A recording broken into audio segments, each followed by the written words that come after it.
Hi అండి, మీరందరూ ఎలా ఉన్నారు? Welcome back to another blog అండి. ఈరోజు బ్లాగ్లో మీతో నేను ఇక్కడ షేర్ చేస్తున్నాను బేబీ పొటాటో ఫ్రై అండి. Stay tune to my channel చూడండి. ఈరోజు నేను బేబీ పొటాటో ఫ్రై నేను ఎలా ప్రిపేర్ చేస్తున్నాను. బేబీ పొటాటో ఫ్రై చేయడానికి ఆల్రెడీ బేబీ పొటాటోస్ని ఇక్కడ బాయిల్ చేసుకొని నీట్ చేసుకొని నేను పెట్టుకున్నానండి. ఇప్పుడు ఇక్కడ ప్లేట్లో మీకు తాలింపు చూపెడుతున్నానండి. తాలింపులో ఇక్కడ ఆవాలు, జీలకర్ర, పచ్చిశనగపప్పు, మినప్పప్పు, ఇంగువ పొడి అండి. ఇంకొక ప్లేట్లో ఇక్కడ పసుపు, ఉప్పు, ఇంకా కరివేపాకు. ప్లేట్లో ఇక్కడ బేసిక్ మసాలాలు చూపెడుతున్నానండి.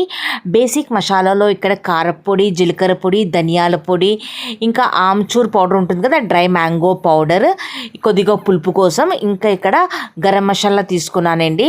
ఇప్పుడు ఇక్కడ కుకింగ్ ప్రాసెస్ చూపెడుతున్నానండి. ఆల్రెడీ స్టవ్ పైన మూకుడులో నూనె వేసి వేడవడానికి పెట్టాను. ఇందాక మీకు తాలింపు చూపెట్టాను కదండి. ఆవాలు, జీలకర్ర, పచ్చిశనగపప్పు, మినప్పప్పు, ఇంగువ పొడి అండి. ఇంగువ పొడి కొద్దిగా ఎక్కువగా వేసుకోండి.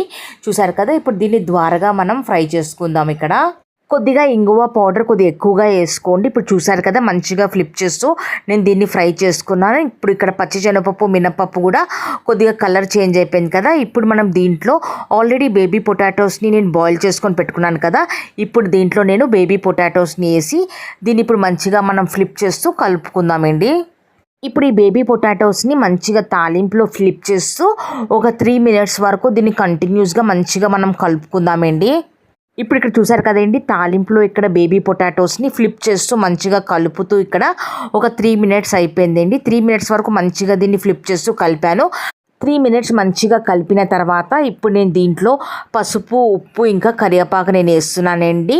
పసుపు, ఉప్పు, కరివేపాకు వేసి దీన్ని మంచిగా ఇప్పుడు ఫ్లిప్ చేస్తూ కలుపుకుందాం. ఉప్పు మన రుచికి తగ్గట్టు తక్కువ ఎక్కువ చేసుకోవచ్చేయండి. ఇప్పుడు ఏంటంటే పసుపు, ఉప్పు మంచిగా ఈ బేబీ పొటాటోస్లో పట్టేంత వరకు దీన్ని మళ్ళీ ఒక 2 minutes వరకు దీన్ని ఫ్లిప్ చేస్తూ మంచిగా ఇప్పుడు మనం కలుపుకుందాము. పసుపు ఇంకా ఉప్పు వేసిన తర్వాత కంటిన్యూస్గా మంచిగా నేను ఫ్లిప్ చేస్తూ కలిపానండి. ఇప్పుడు ఇక్కడ చూసారు కదా, పసుపు, ఉప్పు మంచిగా ఈ బేబీ పొటాటోస్లో మంచిగా ఇక్కడ పట్టేసింది. ఇప్పుడు ఈ స్టేజ్లో ఏంటంటే బేబీ పొటాటోస్ని మధ్యలో కలుపుదామండి. 5 to 6 minutes వరకు దీన్ని ఇలాగే ఫ్రై చేసుకుందాం. ఇలా ఫ్రై చేసుకుంటే ఏంటంటే బేబీ పొటాటోస్ పైనుంచి కొద్దిగా క్రిస్పీగా ఇంకా లోన సాఫ్ట్గా అవుతుందండి. బేబీ పొటాటోస్ని మధ్యలో కలుపుతూ ఇక్కడ 6 minutes అయిందండి. 6 minutes తర్వాత ఇప్పుడు మనం దీంట్లో బేసిక్ మసాలాలు చూపెట్టాను కదా ఇందాక ప్లేట్లో. ఇప్పుడు మనం దీంట్లో బేసిక్ మసాలాలు వేసుకుందాం. ధనియాల పొడి, జీలకర్ర పొడి, గరం మసాలా, కారం, ఇంకా ఆమ్చూర్ పౌడర్ అండి. ఇప్పుడు ఇక్కడ బేబీ పొటాటోస్లో మసాలాలన్నీ మంచిగా పట్టేంత వరకు దీన్ని ఫ్లిప్ చేస్తూ మంచిగా దీన్ని కలుపుకుందాము.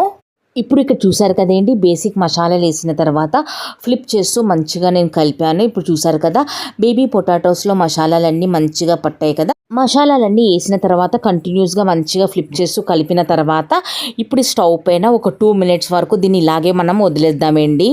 ఇప్పుడు ఇక్కడ 2 minutes అయిపోయిందండి. బేసిక్ మసాలాలు కూడా మంచిగా పచ్చివాసన పోయి ఇక్కడ చూసారు కదా, మంచిగా ఇక్కడ బేబీ పొటాటోస్లో మంచిగా మసాలాలన్నీ మంచిగా బైండింగ్ అయిపోయింది. ఇప్పుడు ఈ స్టేజ్లో నేను ఇక్కడ స్టవ్ ఫ్లేమ్ని ఆఫ్ చేస్తానండి. ఇదేనండి ఈరోజు మీకోసం ఇక్కడ తెచ్చాను ఒక చిన్న బ్లాగ్ని, బేబీ పొటాటో ఫ్రైని. ఈ బేబీ పొటాటో ఫ్రై అయితే బ్యాచిలర్స్ కానీ హాస్టల్స్లో ఉన్న వాళ్ళు కూడా ఈజీగా ప్రిపేర్ చేసుకోవచ్చు. ఒకవేళ మీకు ఈ no onion, no garlic baby potato fry recipe మీకు మంచిగా అనిపిస్తే ఫర్దర్గా మీ ఫ్యామిలీ, మీ ఫ్రెండ్స్కి మీరు షేర్ చేయండి. ఇంకా కొత్త వాళ్ళైతే ప్లీజ్ నా ఛానల్కి సబ్స్క్రైబ్ చేసుకోవడం మర్చిపోద్దండి. Please do like, share and subscribe to my YouTube channel. సరేనండి, నా బ్లాగ్కి నేను ఇక్కడ ఎండ్ చేస్తున్నాను. మళ్ళీ కలుద్దాం మనం లాంగ్ వీడియోలో, ఇంకా మినీ బ్లాగ్లో. థ్యాంక్ యూ వెరీ మచ్ మీ సపోర్ట్ కోసం అండి. Thank you once again.